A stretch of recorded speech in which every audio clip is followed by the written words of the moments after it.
इश्क का जुनून चैप्टर 82। कमरे में हल्की धूप फैल चुकी थी। इरा ने धीरे धीरे आंखें खोलीं। युवान जा चुका था। उसकी नजर बेडसाइड टेबल पर रखे छोटे से नोट पर पड़ी।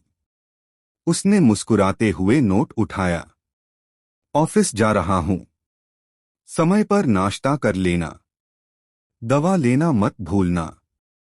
अपना ख्याल रखना। शाम को जल्दी आने की कोशिश करूंगा। इरा के होठों पर प्यारी सी मुस्कान आ गई। उसे पिछली रात की याद आई तो वह शर्म से अपना चेहरा दोनों हथेलियों में छिपाकर धीरे से हंस पड़ी। जी भी ना। कुछ पल बाद वह तैयार होकर नीचे आई। मॉम पहले से डाइनिंग टेबल पर बैठी थीं। आओ बेटा, नाश्ता कर लो। जी मॉम। इरा बैठी ही थी कि उसका फोन बजा। स्क्रीन पर नाम देखकर उसकी मुस्कान और गहरी हो गई। युवान जी कॉलिंग। वह धीरे से उठी और किचन की तरफ चली गई। जी। उधर से युवान की वही शांत आवाज आई।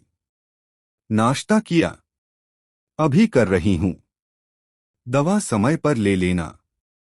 जी। और अगर तबीयत में जरा भी तकलीफ लगे तो मुझे तुरंत फोन करना। इरा मुस्कुरा दी। जी। लेकिन मैं बिल्कुल ठीक हूं। फिर भी अपना ध्यान रखना। जी। आप भी। कॉल खत्म हुआ तो इरा कुछ पल फोन की स्क्रीन को ही देखती रही। उसके चेहरे पर सुकून साफ दिखाई दे रहा था। उधर Rathore group of companies. Pihu अपनी सीट पर बैठकर फाइलें देख रही थी। अचानक उसे कुछ याद आया। अरे बाप रे। वह जल्दी से उठी और भागती हुई विहान के पास पहुंची। विवेक। विहान ने लैपटॉप से नजर उठाई। क्या हुआ? पीहू ने धीरे से पूछा। अगर किसी का टिफिन गलती से कोई दूसरा खा ले तो केस हो सकता है क्या? विहान ने भौहें चढ़ाई। क्या? पीहू ने मासूम चेहरा बनाया। वो जल्दी जल्दी में मैंने अपना समझकर किसी और का टिफिन खा लिया। विहान कुछ सेकंड उसे देखता रहा। फिर हंसी रोकने के लिए उसने अपना चेहरा दूसरी तरफ घुमा लिया। पूरा खा लिया? पीहू ने शर्माते हुए सिर हिला दिया। आधा।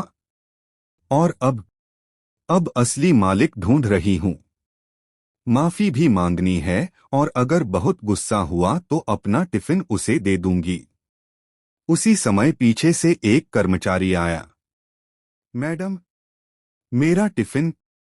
पीहू तुरंत उसके सामने हाथ जोड़कर खड़ी हो गई। सॉरी, गलती से आपका समझ नहीं पाई। ये लीजिए मेरा पूरा टिफिन। और कल मैं आपके लिए घर से पराठे भी लाऊंगी।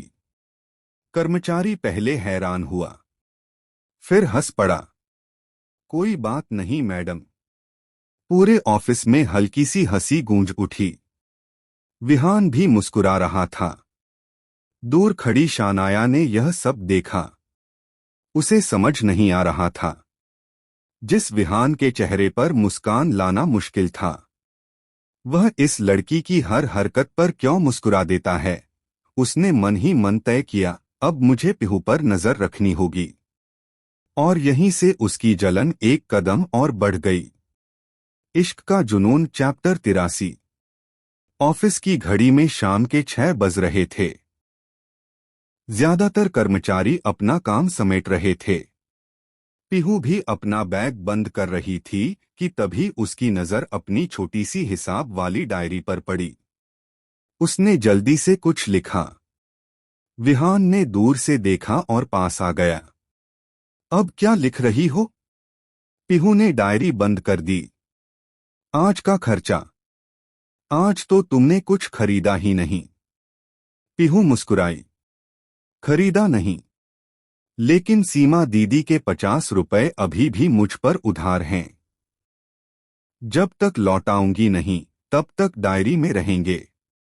विहान हल्का सा मुस्कुरा दिया।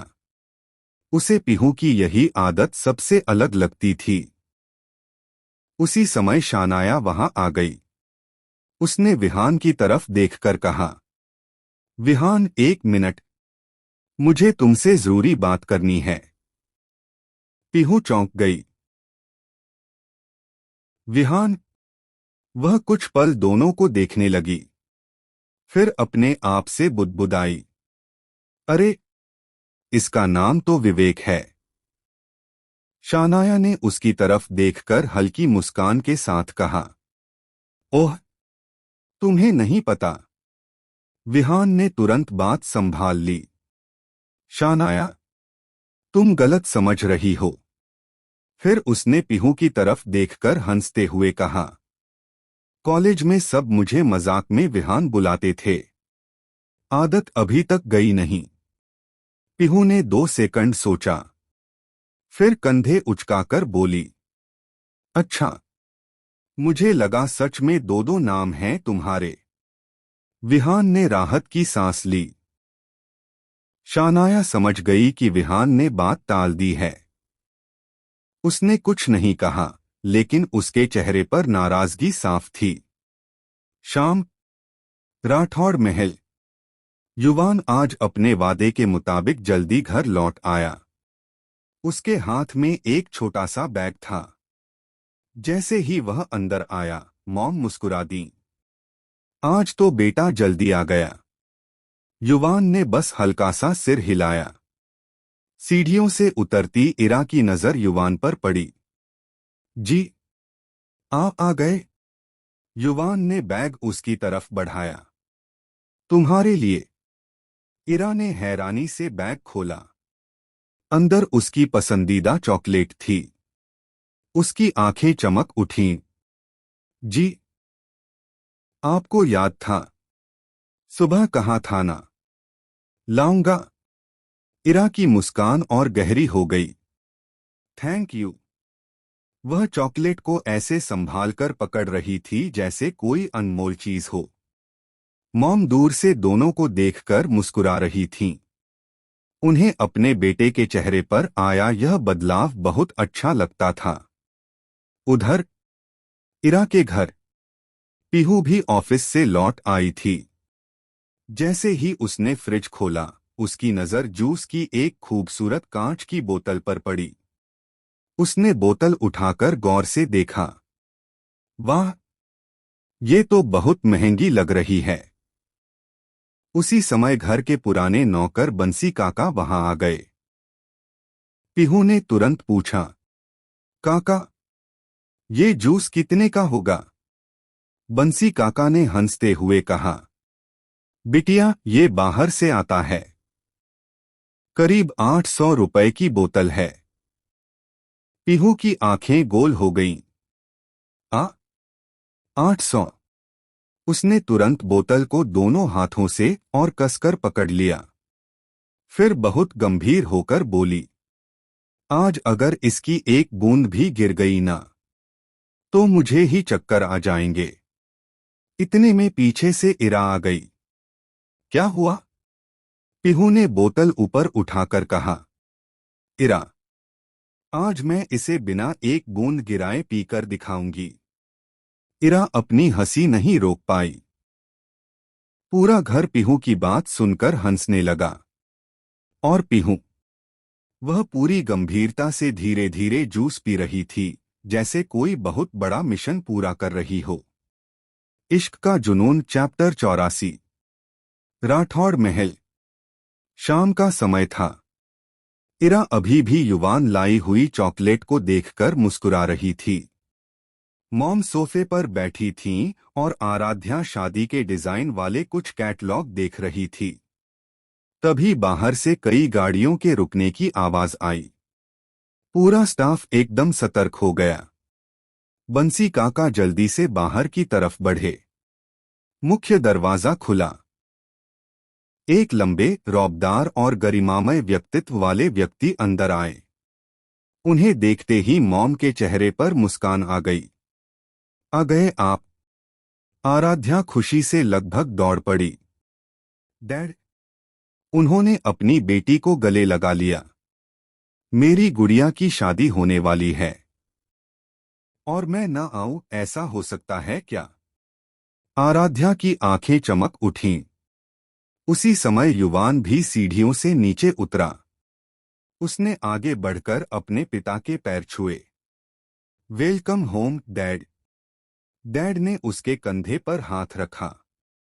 बहुत अच्छा काम संभाल लिया तुमने। अब कुछ दिन मैं भी यहीं हूं। तभी उनकी नजर इरा पर पड़ी। इरा आदर से आगे आई और उनके चरण छू लिए। डैड ने तुरंत उसे उठाकर कहा, खुश रहो बेटा। फिर मुस्कुराकर बोले,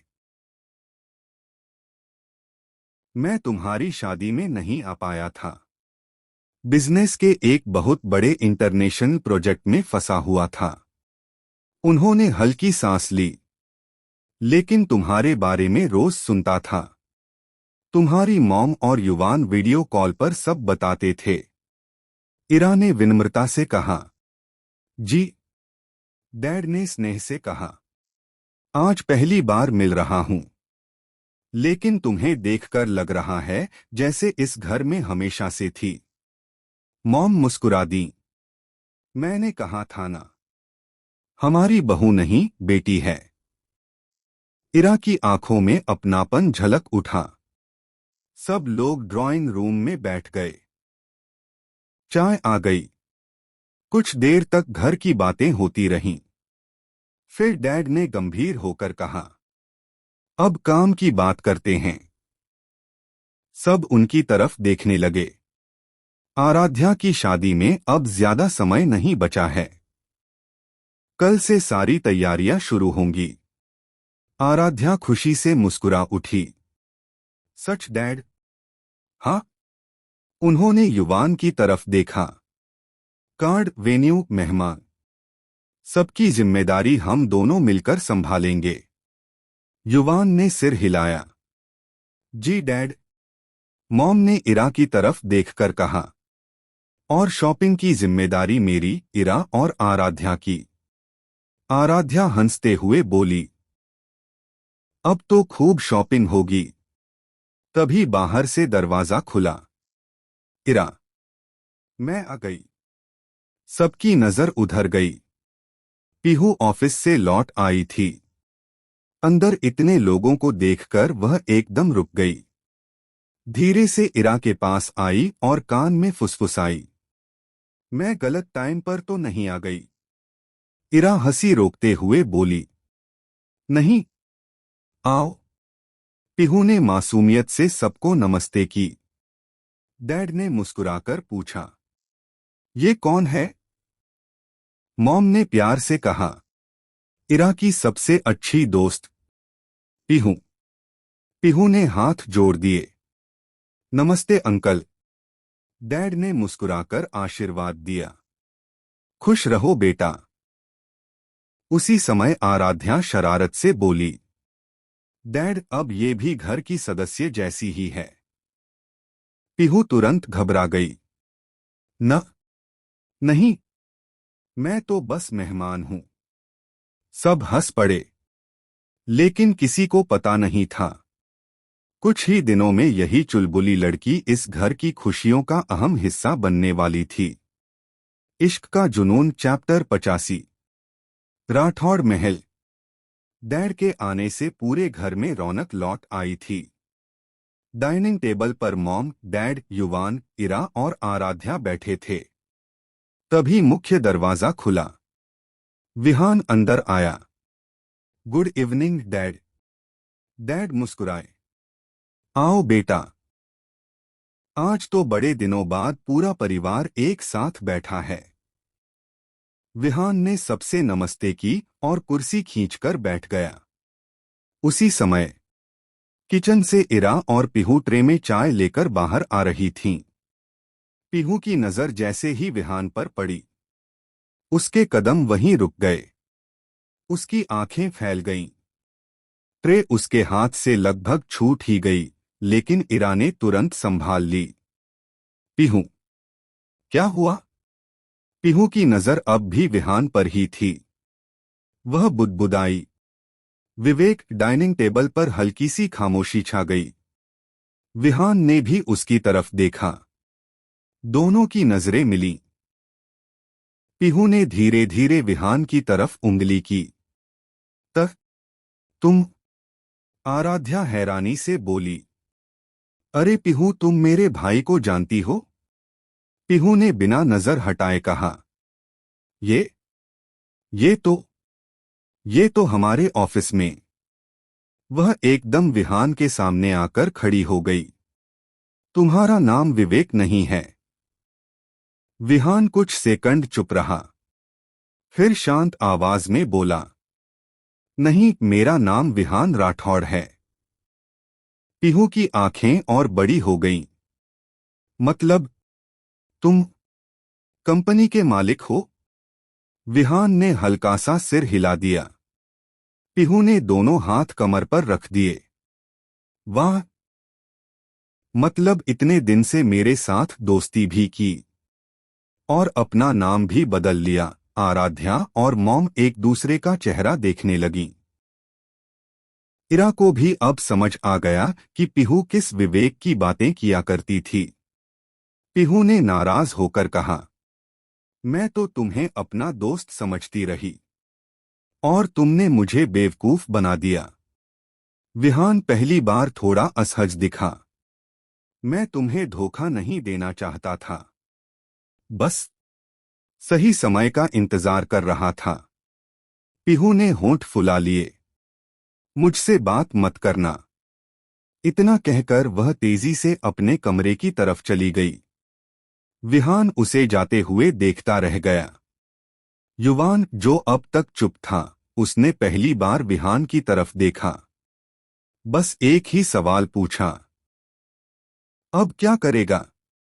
विहान ने गहरी सांस ली। सबसे पहले उसे मनाऊंगा। इश्क का जुनून, चैप्टर 86। पीहू तेज कदमों से अपने कमरे में पहुंची, दरवाजा बंद किया और बिस्तर पर बैठ गई। हूँ? विवेक? उसने तकिया उठाकर सामने रख दिया। नहीं, श्रीमान विहान राठौड़। वह खुद ही बड़बड़ाने लगी। इतने दिन मुझे बेवकूफ बनाते रहे और मैं भी कैसी हर बात बता देती थी। उसने अपनी छोटी सी डायरी उठाई, एक पन्ना खोला और लिख दिया, उधार एक सच देने वाला विवेक उर्फ विहान। खुद ही पढ़कर बोली, इसका हिसाब भी लेना पड़ेगा। इतने में दरवाजे पर दस्तक हुई। ठक ठक। इरा अंदर आई। पीहू। पीहू ने मुंह फेर लिया। मुझसे बात मत करो। इरा उसके पास बैठ गई। मुझसे भी नाराज हो? तुमसे नहीं, तुम्हारे उस क्या? उस विवेक से। इरा हंसी रोकते हुए बोली, मतलब विहान से? पीहू ने तकिया उठाकर इरा की तरफ कर दिया। नाम मत लो उसका। इतने दिन मैं उसे ऑफिस का कर्मचारी समझती रही और वो मालिक निकला। इरा मुस्कुराई। उसने जानबूझकर तुम्हारा मजाक नहीं उड़ाया होगा। पीहू ने तुरंत कहा, तो सच बता देता। मैं थोड़ी उसकी सैलरी काट लेती। दोनों हंस पड़ी। उधर ड्राइंग रूम में मॉम ने विहान की तरफ देखा। तुमने उसे पहले क्यों नहीं बताया? विहान ने शांत स्वर में कहा, जब हमारी पहली मुलाकात हुई थी, उसने मुझे कर्मचारी समझ लिया। फिर उसकी बातें सुनकर अच्छा लगने लगा।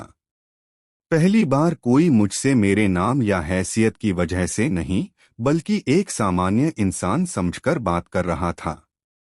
डैड ने हल्की मुस्कान के साथ कहा, कभी कभी सच छुपाने से गलतफहमियां बढ़ जाती हैं, बेटा। विहान ने सिर झुका दिया। जी डैड। युवान अब तक चुप था। उसने सिर्फ इतना कहा, मना लो उसे। बस इतना ही। लेकिन विहान समझ गया कि बड़े भाई क्या कहना चाहते हैं। कुछ देर बाद पीहू कमरे से बाहर निकली। उसने सोचा सब लोग जा चुके होंगे, लेकिन जैसे ही सीढ़ियों से नीचे उतरी, विहान वहीं खड़ा था। दोनों की नजरें मिली। पीहू तुरंत दूसरी तरफ मुड़ने लगी। सुनो, विहान ने पहली बार उसे रोका। पीहू बिना पीछे देखे बोली, मुझे देर हो रही है। कहाँ? कहीं भी, लेकिन तुमसे बात नहीं करनी। विहान उसके सामने आकर खड़ा हो गया। एक मौका तो दो। पीहू ने भौहें चढ़ाई। क्यों? ताकि माफी मांग सकूं। पीहू ने कुछ पल उसे देखा, फिर बोली, माफी इतनी आसानी से नहीं मिलेगी मिस्टर विहान राठौड़। यह पहली बार था जब उसने उसे विवेक नहीं बल्कि विहान कहकर बुलाया, और विहान समझ गया उसे मनाने का सफर अभी शुरू हुआ है।